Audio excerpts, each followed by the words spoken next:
අයබෝන් හැමෝටම සාදරයෙන් පිළිගන්න අපේ YouTube channel එකට. අද මම ඔයාලත් එක්ක කතා කරන්න ලෑස්ති වෙන්නේ සිනමා ඉතිහාසයේ සුවිශේෂී හැබැයි ටිකක් අමුතු විදිහේ ඉරණමකට මුහුණ දුන්න චිත්‍රපටයක් ගැන. ද මම කිව්වහම අපිට මතක් වෙන්නේ 1999 අවුරුද්දේ බ්‍රෙන්ඩන් ප්‍රෙෂර් රංගපාපු අපේ ළමා කාලේ හොල්මන් කරපු ඒ වගේම අපි ආසයෙන් බලපු සුපිරි ඇඩ්වෙන්චර් චිත්‍රපට මාලාවනේ. හැබැයි අද අපි කතා කරන්නේ ඒක ගැන නෙමෙයි. 2017 අවුරුද්දේ හොලිවුඩේ සුපිරි තරුවක් වෙන ටොම් ක්‍රූස් දාලා මුළු හොලිවුඩම හොල්ලන් හදපු හැබැයි අන්තිමට හොලිවුඩම බූට් එකක් තියපු The Mummy 2007 චිත්‍රපටය ගැනයි. ඉතින් පැයක් සහ විනාඩි 50ක් පුරා දුවෙන මේ ඇක්ෂන් සහ ෆැන්ටසි සහ හොරර් ගන්න චිත්‍රපටය අධ්‍යක්ෂණය කළ ඇලෙක්ස් කර්ස්මන් විසින්. ඇත්තට යුනිවර්සල් ස්ටුඩියෝ එකෙන් මේ චිත්‍රපටය හැදුවේ මාවල් සමාගම MCU එකක් වගේ.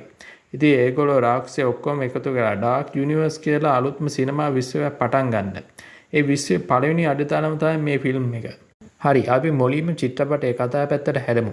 කතා පටන් ගන්නේ පුරාණ ඊජිප්තුවෙන්. ඊජිප්තුවේ හිටපු වහම්නට් කියන කුමරිය තමන්ගේ පියාගෙන් පස්සේ රාජ්‍යයේ බලය ලබා ගන්න ඉන්නවා. හැබැයි එයාගේ පියාට පිරිමි දරුවෙක් ලැබුණාට පස්සේ අහමනට සිහසුන අහිමි වෙනවා.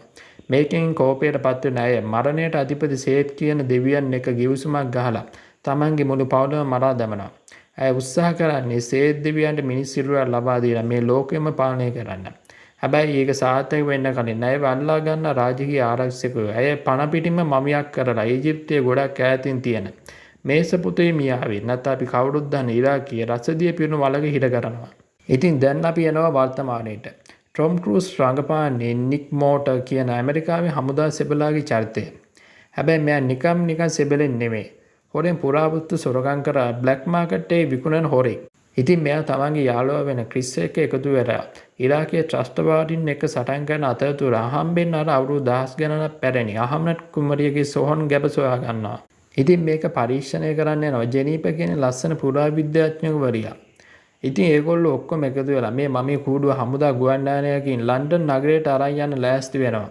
හැබැයි යන අතරමඟදී අහමනට්ගේ සාපේ ක්‍රියාත්මක වෙලා යානයට කපුණා රංචුව කඩා වදිනවා. යානය කඩා වැටෙන්න ඕන්න මෙන්න තියේදී නික් කරන්නේ ජෙනීපාට පැරෂුට්ටයක් දීලා ඇයව බේරලා යානය එක්කම පොළවේ හැප්පෙන එකයි. නික් එතනදීම මිය යනවා. හැබැයි පුදුමයකට වගේ පහුවදා මෘත ශරීරාගාරයේදී නික් කිසිම සීරීමක්වත් නැතුව පණ පිටින් නැහැරෙනවා. හේතුව තමයි අහමනට් කුමරිය තමන්ගේ සේත් දෙවියන් මේ ලෝකෙට ගේන සුදුසුම මිනිස් සිරුර විදියට තෝරාගෙන තියෙන නික්ව. නික්ව බිල්ලක් දෙන්න තමයි අය බලාගෙන ඉන්නේ. අහමනට් ලන්ඩන් නගරයේ ඉන්න මීයන් මැස්සන් සහ මලසිරු තමන්ගේ ග්‍රහණයටගෙන මහා විනාශයක් කරන්න පටන් ගන්නවා. ඉතින් මේ අතරේ නික්ට හමු වෙනවා රහසිගත සංවිධානයක්. ඒකේ නායකයා තමයි ඩොක්ටර් හෙන්රි ජෙක්ලි. එයා නික්ට කියනවා අහමනට්ගේ සාපය නැති කරන්න නම් නික්ගේ ඇඟට සේත් දෙවියන් ඇතුළු කරලා ඊට පස්සේ නික්ව මරා දාන්න ඕනේ කියලා. ඉතින් අවසානයේදී අහමනට් ජෙනීපව මරලා දමනවා. ජෙනීපව බේරගන්න සහ අහමනට්ව පරාජය කර නික් කරන්නේ අර සාපලත් පිහියෙන් තමන්ටම ඇනගෙන සේත් දෙවියන්ගේ බලය තමන්ගේ ඇඟට ගන්න එකයි. ඒ බලෙන් අහමනට්ව පරාජය කරලා ඇගේ ජීවය උරාගෙන ඇයව නැවත මමියක් කරන්න නික් මියගෙන ජෙනීපට පණ ලබා දෙනවා. හැබැයි දැන් නික් කියන්නේ සාමාන්‍ය මිනිසෙක් නෙවෙයි. එයා ඇතුලේ මොන්ස්ටර් කෙනෙක් ඉන්නවා. නික් තමන්ගේ සාපයත් එක්ක ලෝකය පුරා සංචාරය කරන්න පිටත් වීමේදී තමයි කතාව ඉවර වෙන්නේ. ඉතින් ඔන්න ඕකයි 2017 පස්සේ ආපු The Mummy චිත්‍රපටයේ අතුලාන්ත කතාව. ඔයාලා මේ චිත්‍රපටය බලලා තියෙනවද? ඔයාලට මේක ගැන මොකද හිතෙන්නේ? පරණ එකද හොඳ අලුත් එකද හොඳ?